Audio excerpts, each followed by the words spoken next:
a 2-point game, 198. Wright and Jackson each with 20 and 9 of 12 from downtown. Things would continue to heat up between the two teams. Big shots by the Lakers and big answers by Detroit. With about a minute left, it was still a 2-point game, 106-104. Big steal by Mason Plumlee after a Pistons turnover. It would all come down to the final 62 seconds. With the clock winding down to zeros, Josh Jackson getting the ball, driving the lane, and getting it to fall, tying the game at 106 with 3 remaining. 24 points for Jackson, and LeBron's attempt to win it would not go. The Pistons go to overtime for the 4th time this season. So free basketball at the Staples Center, 5 additional late-night minutes to settle this one. Detroit would get a 4-point lead in the extra frame with Alex Caruso, of all people, getting hot and earning LA the lead back with 140 left. Caruso with 6 in overtime, 114-113.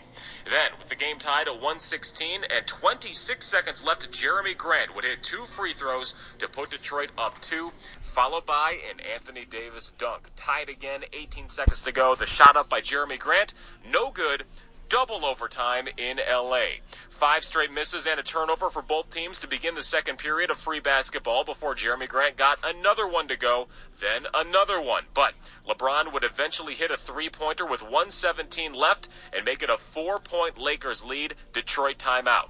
At that point, you could see the fatigue was very much so weighing on everyone out there. A lot of minutes for all of the best players on each team, and one final LeBron triple would essentially end things in the final minute, making it a 3-possession game, and that would do it. The Lakers win a marathon, 135-129, and phew, that was it.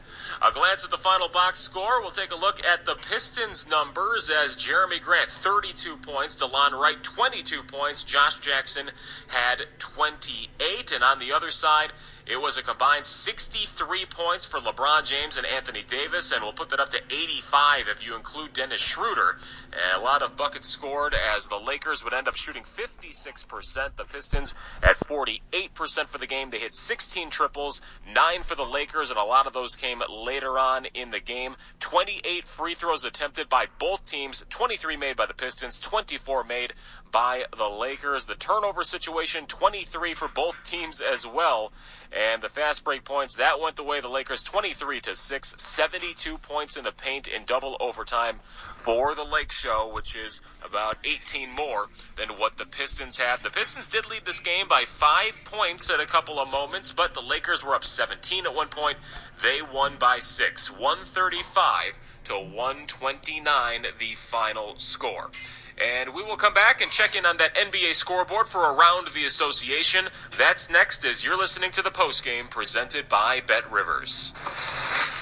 How do you keep a team of world-class athletes, better known as the Detroit Pistons, in perfect rhythm?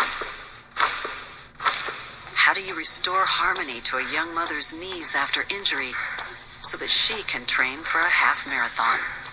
You build the Henry Ford Detroit Pistons Performance Center in the heart of the city to keep its lifeblood, the people of Detroit, at their physical best.